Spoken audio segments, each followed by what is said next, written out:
For centuries, two great powers have battled for supremacy in Europe, the Habsburgs and the Ottoman Empire. The Habsburg side is personified by Prince Eugene of Savoy, a young nobleman who is prepared to rebel against his own king, Louis XIV of France. You should serve, not me, but God. No, never! As an impoverished prince, he embarks on what will be a brilliant career in the service of the Habsburgs.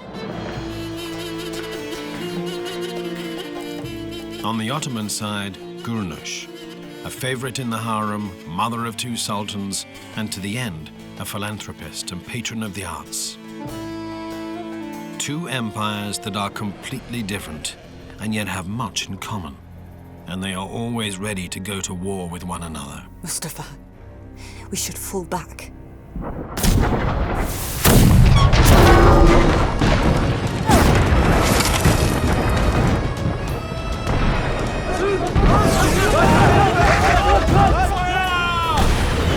Horrendous bloodbaths take place in which tens of thousands are left dead upon the battlefields.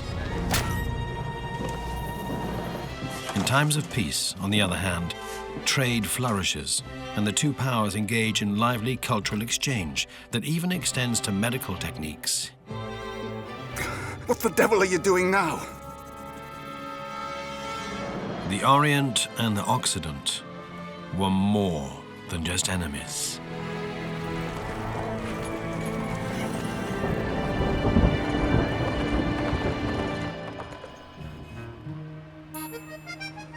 Paris, the focal point of bustling trade routes, the starting point of revolts and revolutions, and the undisputed center of absolutism.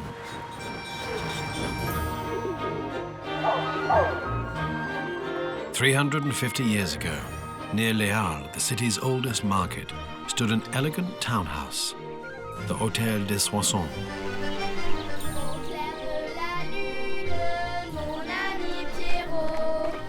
Prête-moi ta plume pour écrire un mot. Ma chandelle est morte, je n'ai plus. Here in the second half of the 17th century, a small neglected young prince grows up as one of 8 children, Eugène de Savoy-Carignan.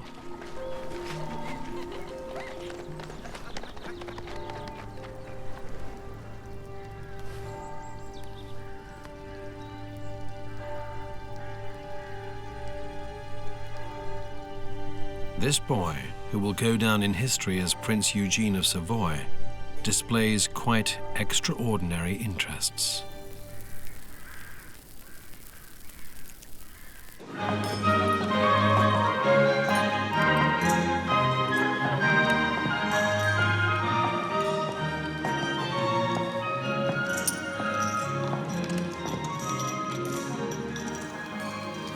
Is it not a scandal? Just a 4-man orchestra when your Majesty deigns to permit it. But what am I saying? They're not even men.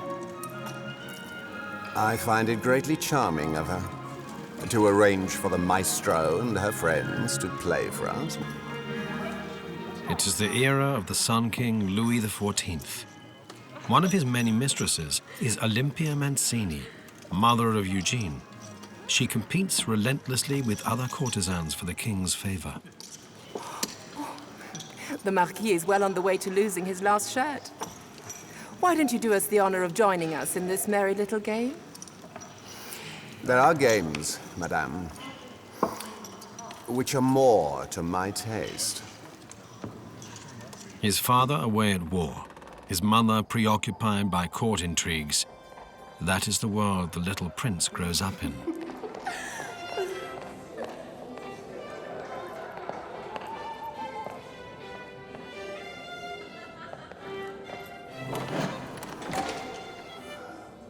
Doucement, doucement. Oh, my little wicked one.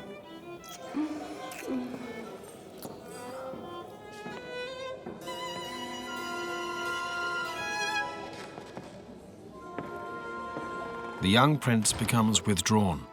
His talents remain unrecognized by almost everyone. hat einen regelrechten Bildungshunger He entwickelt. developed a real hunger for knowledge, far greater than in later years when his will to learn had lost its urgency. Bildungshunger, keine Rede. Nur dann, As a young man, something came out in him that was definitely of the period. A great interest in science and also in mathematics. Interesse für auch Mathematik. Besides the natural sciences, astrology is very popular at that time. It is still seen as a scientific discipline, and so the Soissons also have their own in-house astrologer. Astrology and fortune-telling are popular not only in the West. In the Ottoman Empire, astrologers are regularly asked by their sultan to take a look at the stars.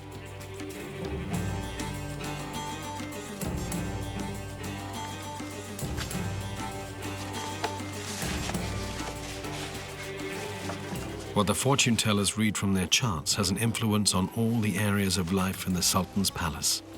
The stars are even consulted for the best possible time to declare war. It is an influential profession, yet it's also dangerous. One false prediction can cost an astrologer his head. The same goes for a forbidden glimpse into possibly the most secretive place in Constantinople, the harem.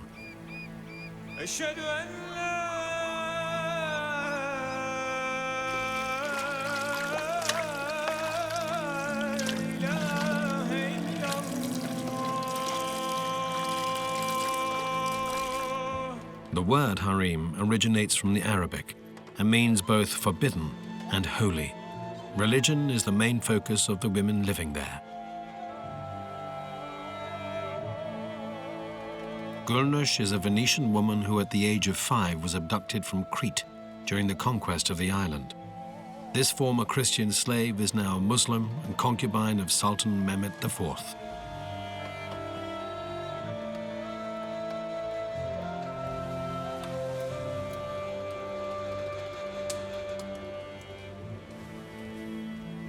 Just like Prince Eugene, she is a foreigner who still has to assert herself.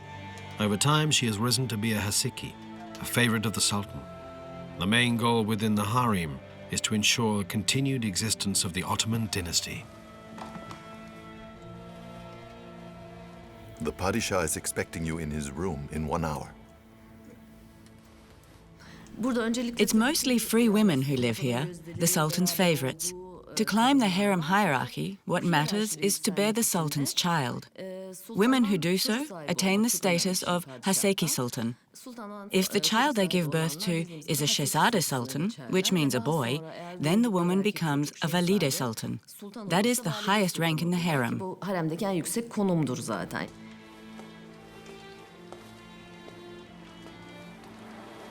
My Sultan? Gülnuş. Sweet like a rose in morning dew. What is that? A commander from Crete once gave it to me.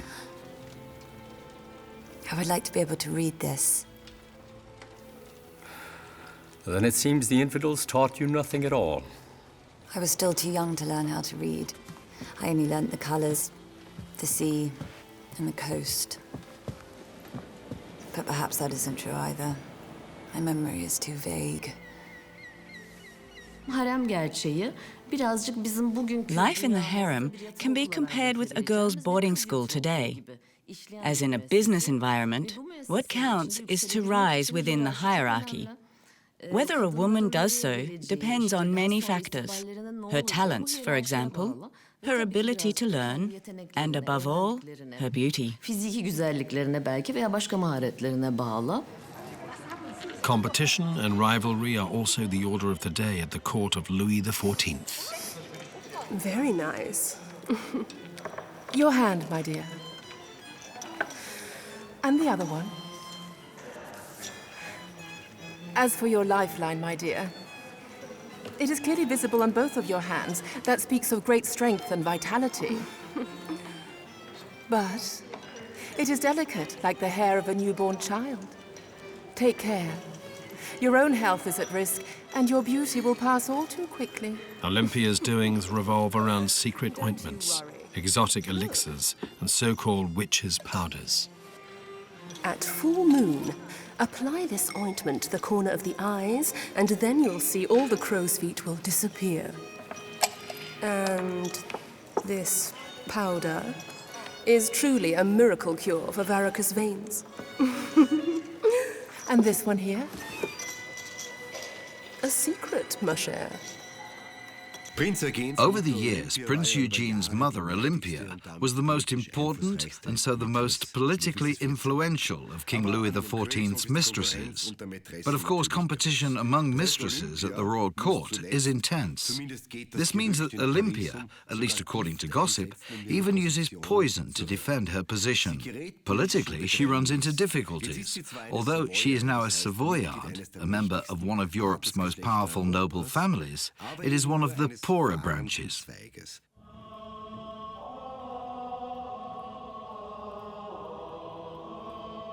Accedat qui ordinandum est ad tonsuram, Eugen de Savoyen Carignan, ad sum. Sit nomen Domini benedictum, ex hoc nunc et usque in saeculum. Adiutorium nostrum in nomine Domini, qui fecit caelum et terram. And so the mother of the frail prince, whom everyone refers to as snub-nosed, decides to leave him in the care of the church. He seems to be suited only to joining the clergy.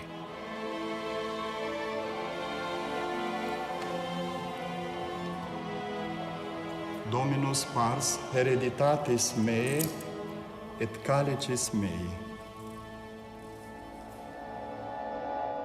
Die Familie lebt natürlich standesgemäß in The family, of course, live in a town palace in Paris, as befits their station.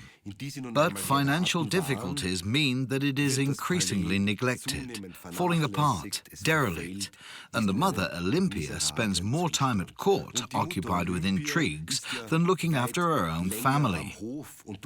As a result, the young princes are mostly unattended and uncared for. Prinzen waren die meiste Zeit unbeaufsichtigt und ziemlich vernachlässigt.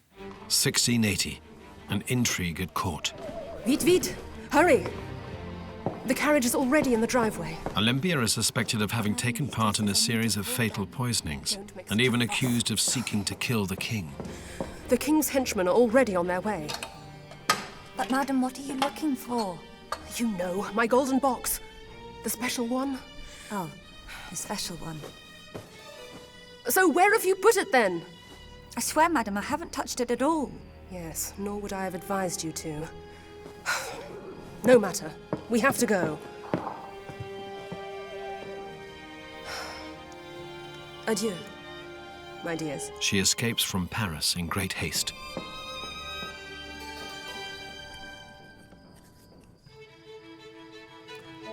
Little is known of the life of Prince Eugene in the years that follow, but the Marquis, who is in charge of the children, reported that Eugene was available for all kinds of nice games, for those willing to play.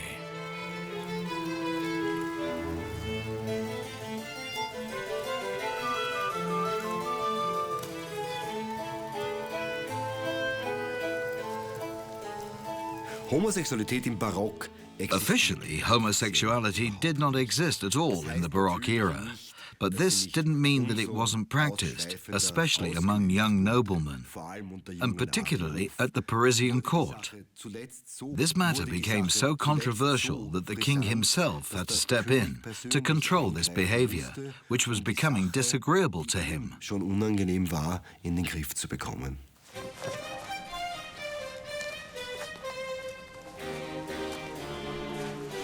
In 1683, Eugene decides to take a different path in life. The king is to help him in this.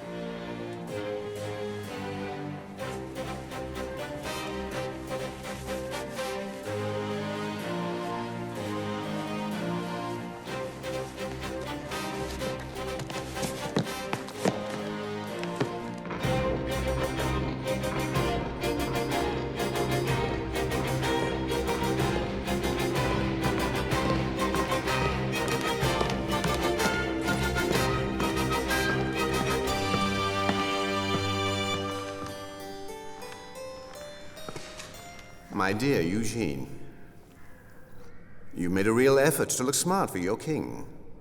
What can I do for you? Your Majesty, I'm ready to go into battle. For my fatherland, for you, my king. But surely you know, an abbé does not go to war. At most, he blesses the weapons. The church is not for me. I'm courageous. I shall fight. I don't want a regiment. Just give me a company with 40 men, and I'll surely prove to you what I'm capable of.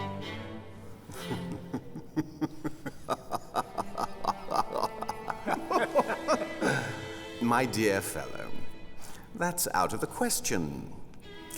You must understand, to lead a company, you must have the men's respect. And a manly figure would also help. And anyway, monsieur, you're just about to enter a cathedral chapter. You should serve. Not me, but God. No, never!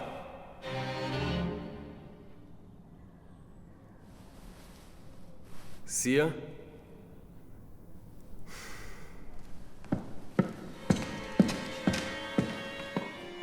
The request was modest, but not the petitioner. For never had anyone presumed to stare at me in so insolent a manner like an angry sparrowhawk. Like his mother before him, Eugene now flees Paris. After a few days of travel, he reaches the border of the Habsburg Empire, France's greatest rival at the time. Meanwhile, Louis XIV observes with growing satisfaction how the Ottoman Empire is slowly expanding towards the borders of the hostile Habsburgs. He speculates on winning territories in the east, while the Ottoman Empire establishes its claim as a world power.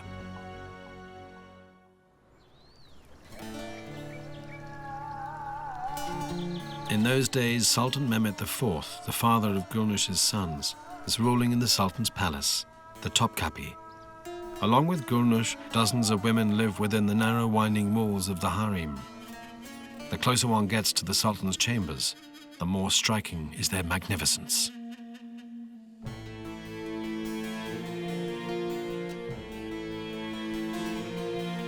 Many eunuchs are responsible for guarding and teaching the women, and also for their financial affairs.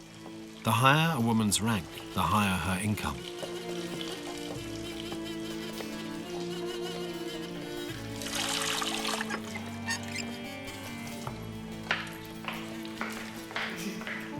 Because the Sultan has so many wives, no one woman can wield too great an influence on him.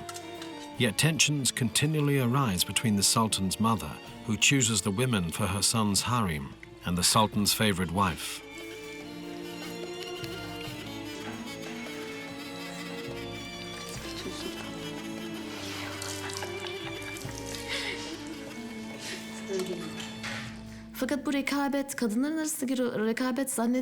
Naturally, there was competition among the women, but unexpectedly, this rivalry did not center on winning the Sultan's favor.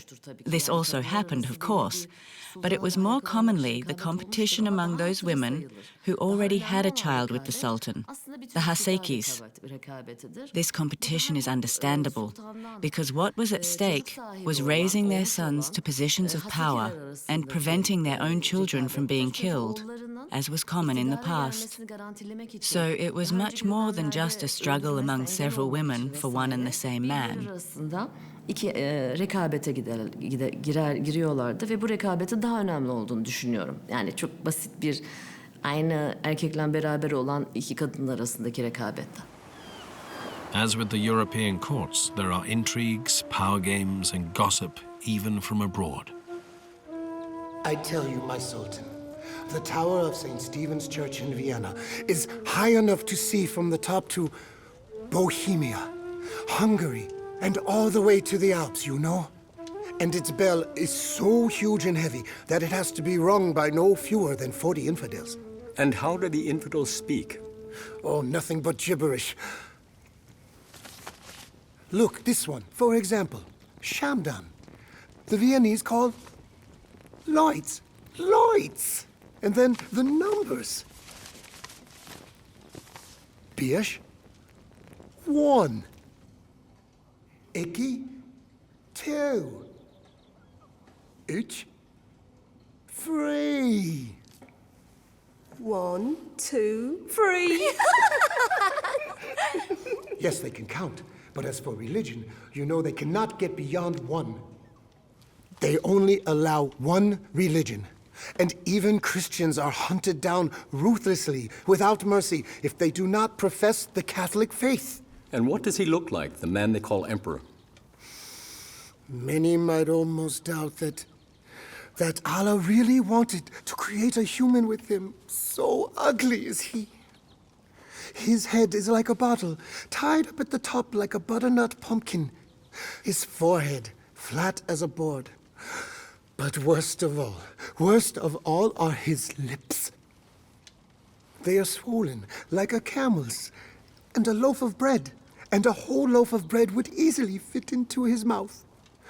Whenever he speaks, spittle sprays and oozes from his mouth and from his camel's lips. But rarely has another city awakened the desires of the Ottomans as much as Vienna, the golden apple, capital of the derided emperor. Vienna is the gateway to Europe, whose southeastern region they already view as their own, and the tower of St. Stephen's Cathedral is already seen as a minaret.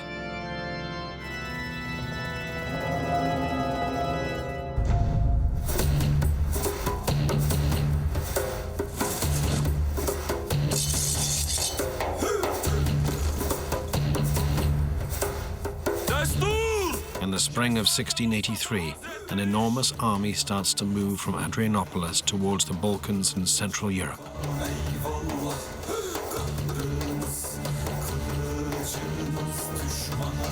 Turkish television series such as Muhteşem Yüzyıl, The Splendid Century, broadcast in 45 countries, take as their theme the imperial dimension of the Ottoman Empire.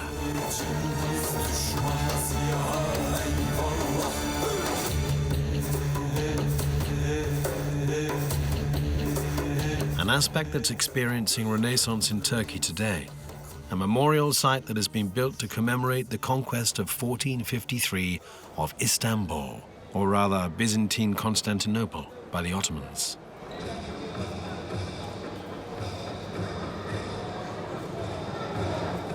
Turkey has long been the political hub of the Middle East. Its self-confidence is demonstrated by its elaborate restagings of these conquests.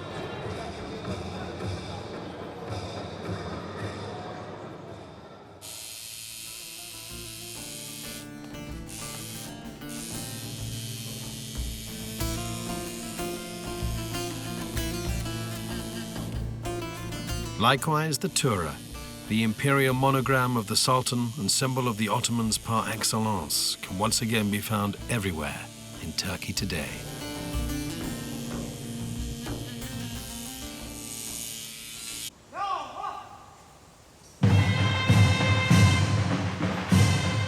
Since the mid-17th century, the traditional military music of the Ottomans has been known as mehter. The horsetails attached to poles symbolize the top military dignitaries. In the spring of 1683, they are brought out to support the Battle of Hungarian rebels against the Habsburgs.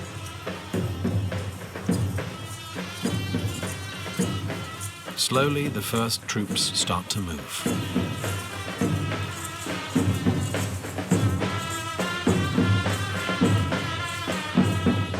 You don't start your campaign as 200,000 people or 150,000 people. You start maybe a few dozen thousands, and then it increases. And by the way, of course, you buy your provision on the way. Therefore, it was a very strict rule not to destroy the gardens and the productive areas of the peasants on the way in order to keep your strategical provisional sources. That's when, at the end, of course, you reach there, you only had to take your cannons. But by the time the entourage has crossed into enemy territory, their restraint has already vanished. The Tatars are particularly feared. They form the vanguard of the Ottoman army, robbing and plundering, leaving behind a trail of destruction.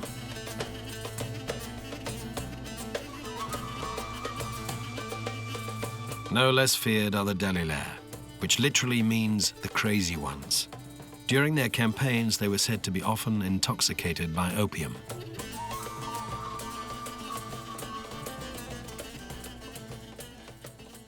Hatta ve hatta 4. Mehmet dahi onun The fact is that Mehmet IV was not informed about where the campaign was heading.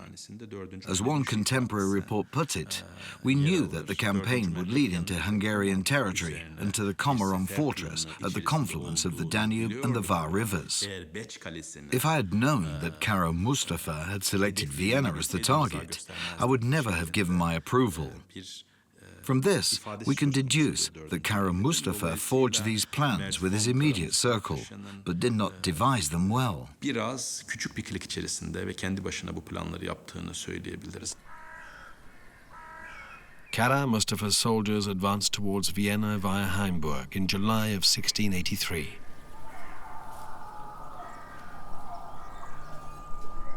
Most of the town's inhabitants try to flee through the Fisherman's Gate towards the Danube.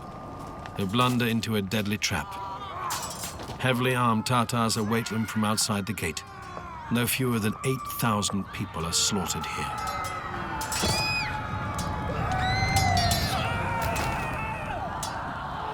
In nearby Vienna, panic breaks out.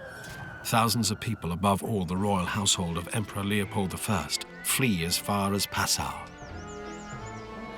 Here, the deeply religious emperor prays daily before the painting Mary, Help of Christians, that Vienna may be saved. Later, Leopold gives a Viennese church and its surrounding district the name Maria Hilf. Where are the troops of our... The emperor has temporarily found shelter in the bishop's residence at Passau. Here, the frail young prince arrives on August the 14th, 1683.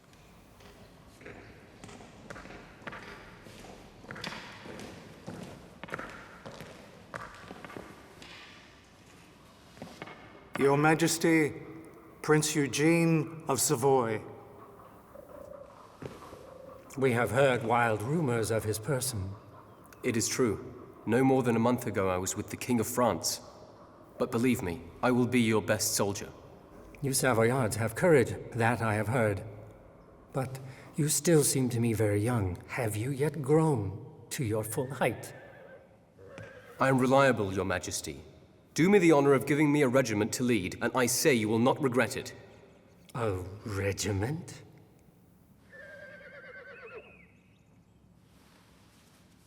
The regiments have all been given to loyal combatants, but you are most welcome as a volunteer.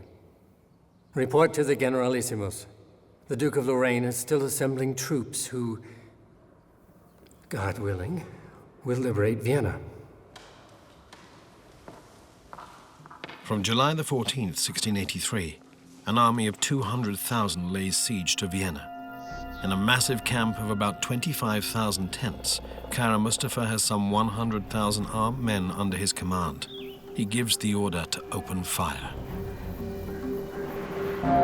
St. Stephen's Cathedral is damaged by heavy Ottoman cannon fire. The catacombs of St. Stephen's Cathedral. Countless victims of the Turkish siege can be found among the thousands of skeletons still lying there today. In those days, the cemeteries were outside the city walls.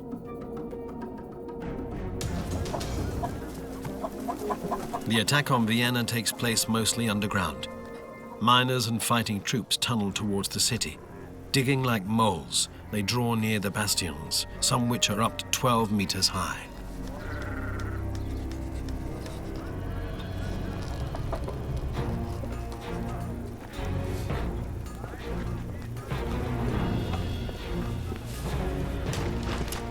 The Janissaries are the feared elite troops of the Ottomans.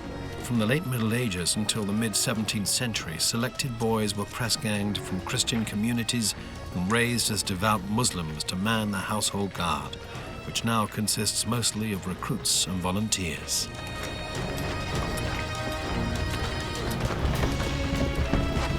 Once the miners blow a hole in the city wall, the Janissaries under the command of Kara Mustafa penetrate the imperial capital.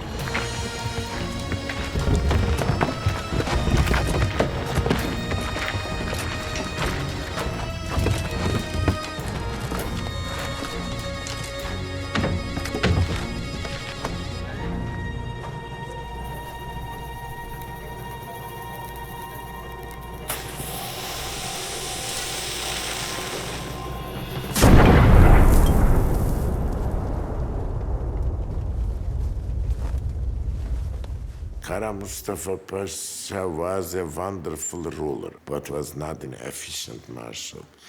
That we can understand from his strategical mistakes.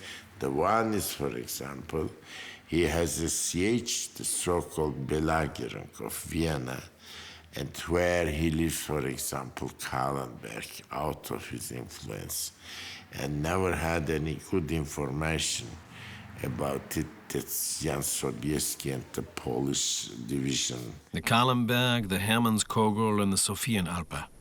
On the morning of September the 12th, the troops of the Christian alliance, led by this Polish king, gather to attack the Ottomans. In fact, the Polish contingent on the right-hand flank arrives almost too late for the battle. For a long time, there is little fighting on this side, while a bloody conflict unfolds in the center and on the left flank.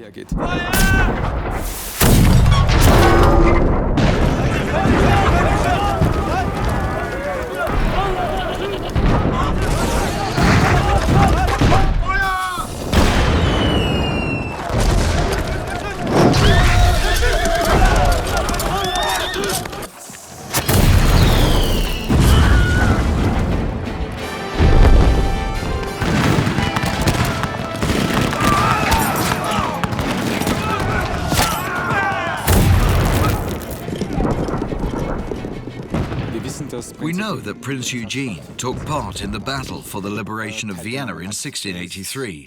Many noblemen involved in this battle did not go into combat, but spent their time in the entourage of the commander-in-chief. Prince Eugene was different from the other noblemen.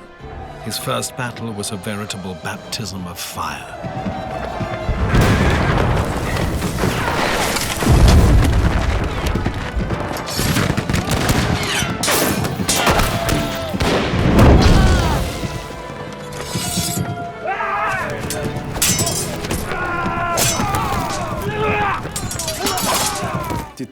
The fact that he was rewarded with a regiment after the battle, which he was, tells us that he stood out. He must have been noticed by the commander-in-chief and the most important generals. Otherwise, he wouldn't have been given a regiment. In the late afternoon, the Christian alliance is finally victorious and liberates Vienna. More than 10,000 men are left dead upon the battlefield.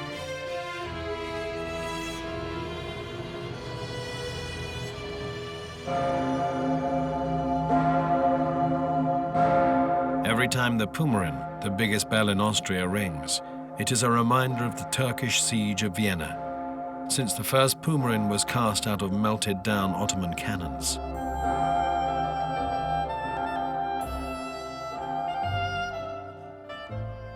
Legend has it that the Viennese believed the sacks of coffee to be camel feed, and so they burnt them.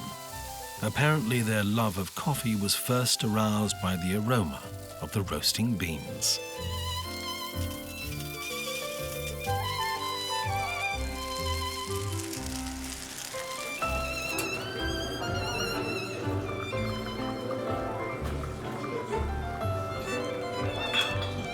Two years after the siege, the first Viennese coffeehouse opened, and so the Viennese coffeehouse culture, now so much a part of the city, was established.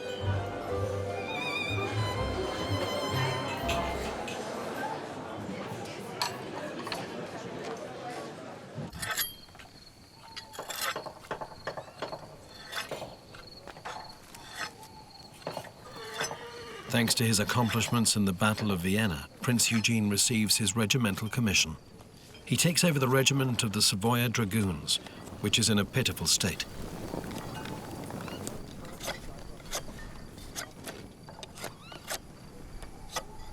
But Prince Eugene is determined to turn the worn-out rabble into a powerful fighting force. Men! You are dragoons. It's important to know who you're fighting against. But most importantly, what you're fighting for. You're not only fighting for the Emperor, but for yourselves. For your honor. Don't forget that.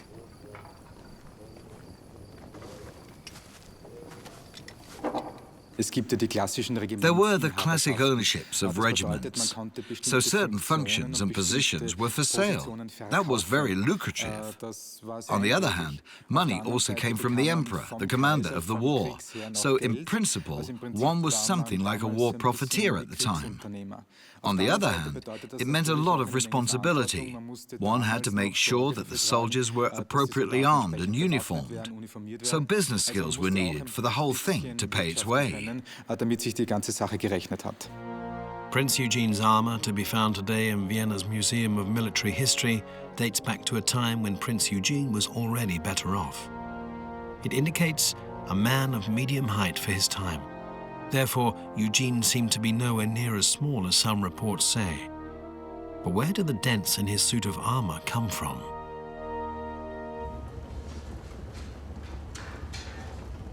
In Molln, Upper Austria, suits of armor are still made over an open fire. 80 of these handmade masterpieces are currently being crafted by the blacksmith for the Swiss Guards in the Vatican.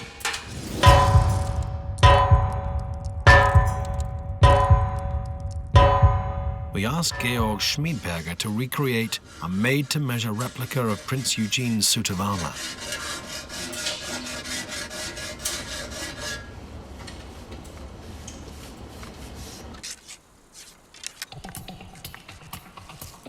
Will the breastplate be able to withstand a musket ball? Experts from the Universalmuseum Joanneum and the Austrian Armed Forces put it to the test.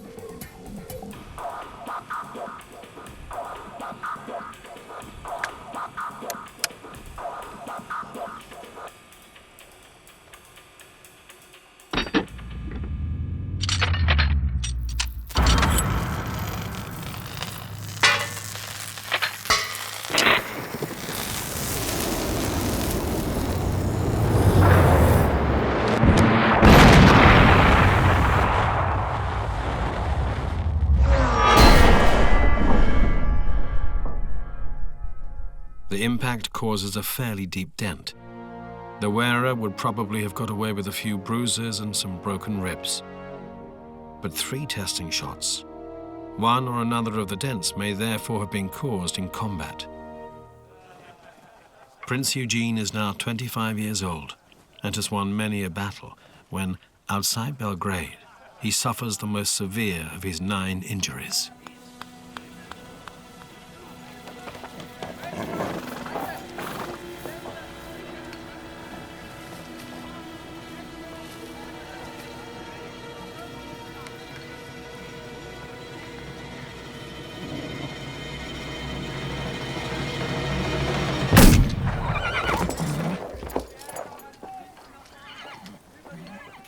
Eugene is brought back to Vienna. He can only be operated on after a few weeks.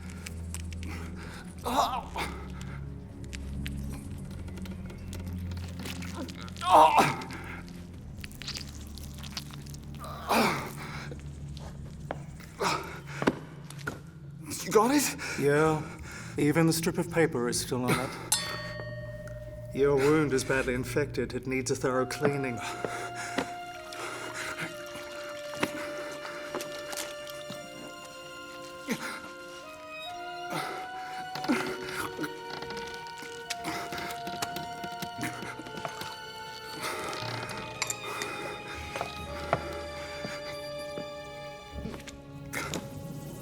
What the devil are you doing now?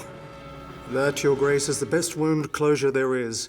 I let these creatures go hungry for a while, so they'll bite both parts of skin together properly.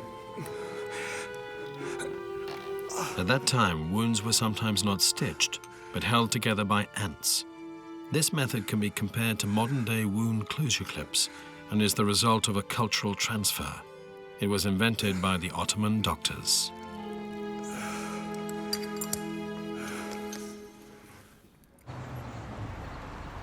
The strategic interest of the Habsburgs now lies in the south and southeast. So Prince Eugene fights alongside Charles of Lorraine in the conquest of today's Budapest. For 150 years, it had been in Ottoman hands.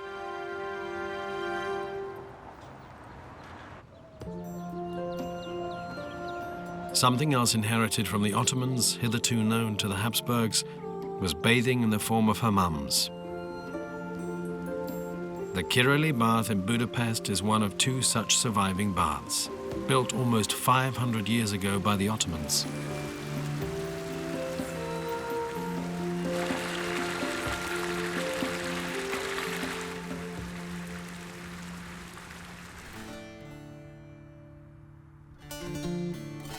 Back to the Ottoman Empire, where the bathing culture has its roots. In the Sultan's palace, Gülnuş reflects on her own roots. Horvat.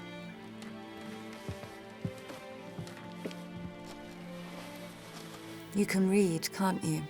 Yes, Valide. How long have you been here? Some 30 years. You come from Hungary.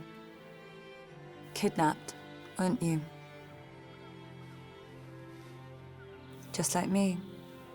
But you can still remember your writing, can't you? I wish it had been otherwise.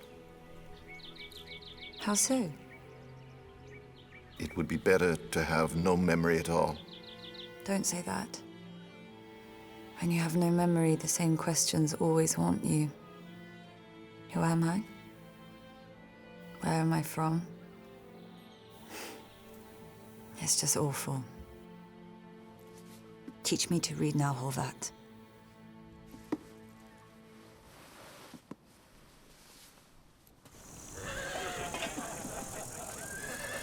Prince Eugene has inflicted many defeats in battle upon the Ottoman Empire. This has an impact on domestic politics. Your Grace, a letter from Victor Emmanuel, the Duke of Savoy. Read that to me. My esteemed cousin, today we received the message that in far-off Constantinople, the Sultan has been deposed by his most trusted intimates. It's said that this disgrace is due to the military failures of the Ottomans, for which you, my dear cousin, seem to be mainly responsible.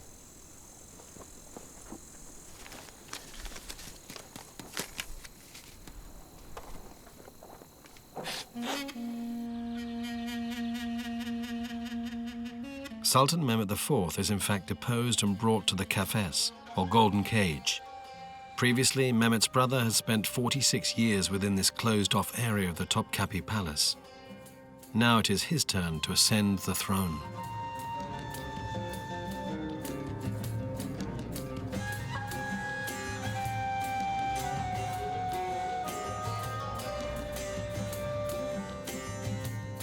Before the introduction of the golden cage, a much more brutal rule was enforced: fratricide.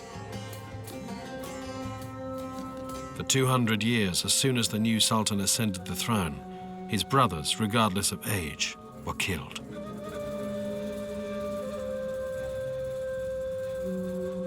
The memorial tombs, called turba, beside the Hagia Sophia in Istanbul, recall this period.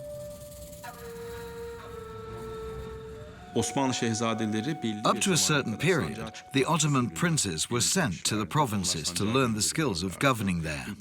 In some cities of the empire, there were special facilities for this purpose, in which the heirs to the throne learned the skills of government. Allah'ım, Yüce Sultanımızın saltanatını daim eyle. Küffara karşı muzaffer eyle. Mülkü Osman'ı her türlü şerden emin eyle.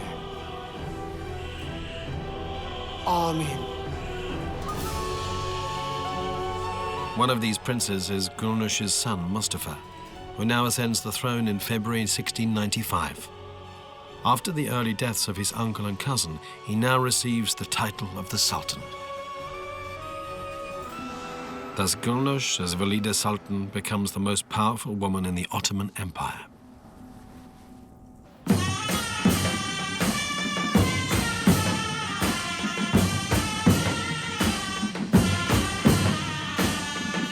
Mustafa II does not hesitate to follow in his father's footsteps. He not only commands marches to military music, but plunges into a war to expand the power of his empire in Europe. The Ottomans have reconquered Belgrade. Now Buda is to be won back in a new offensive. Not only the Sultan goes to the campaign, but also his mother, Gülnuş.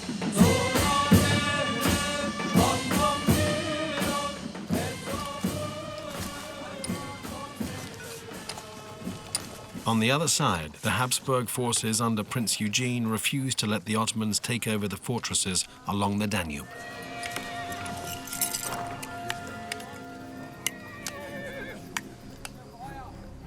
If we look at the military at the time, we find tactics that are very, very linear in their form. Troops no longer move towards each other in pike squares. Instead, they are aligned in a linear way, with symmetry playing a special role. And we have the highest art of making war, namely the art of fortification and besiegement. I believe that Prince Eugene's mathematical, scientific, and architectural training were all of immense benefit to him. Provided with the salary of a field marshal, Prince Eugene acquires a property in the heart of Vienna, where he will build his winter palace.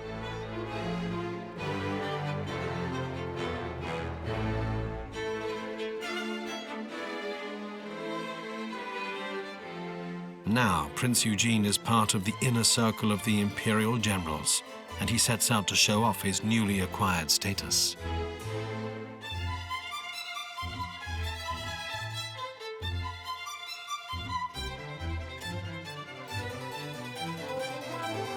Yet soon he must leave his luxurious palace behind.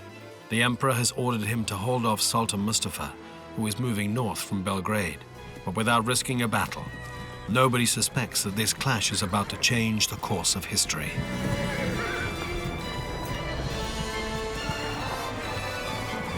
For the first time, Prince Eugene is commander-in-chief. He yearns to prove himself, but the emperor has forced a humbling waiting game on him. If nonetheless he seeks confrontation with the enemy, he risks losing everything.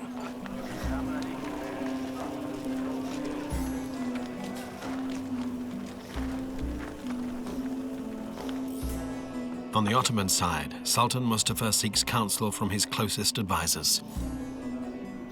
And what do the stars tell us? Sultan, Saturn and Jupiter have come together in one constellation. This very night, Mars will come and join them too, which we believe will bring with it dangerous consequences as well. We know that from this conjunction, a terrible slaughter will follow, which will scorch all goodness like the heat does the seed. Mustafa, we should fall back. What is the will of Allah, Effendi? My Sultan, it is Allah's will that you be put to the test. If it be your destiny, you may win great glory, or you may suffer destruction.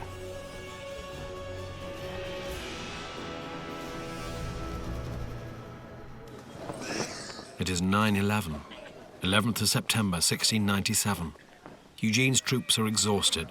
On this morning, nothing suggests a possible attack by the Habsburg troops. But after capturing a Turkish officer, Prince Eugene believes he has discovered something decisive. But for the time being, he keeps this knowledge to himself. He doesn't hold a council of war, and he had a reason for this. He believes that nothing discloses one's intentions to the enemy more effectively than holding such a council.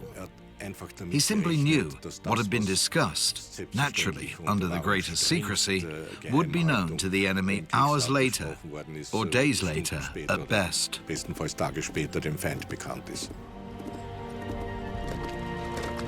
A scout, sent out at the crack of dawn, finally brings the hoped-for news. The Ottomans are near Zenta and are trying to cross the river. Their cavalry and artillery have been ferried across it, so the rest are now vulnerable.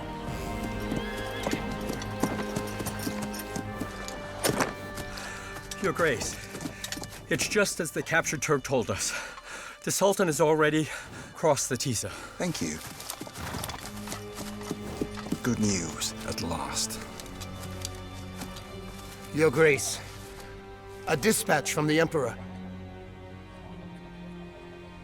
I don't wish to see it now. It could disturb our consideration somewhat. Your Grace, I implore you. An attack's out of the question. The men are all weakened. Marsh fever is raging. A retreat by the Ottomans is what the Emperor wishes for. But Prince Eugene senses the chance to make history. He makes a momentous decision.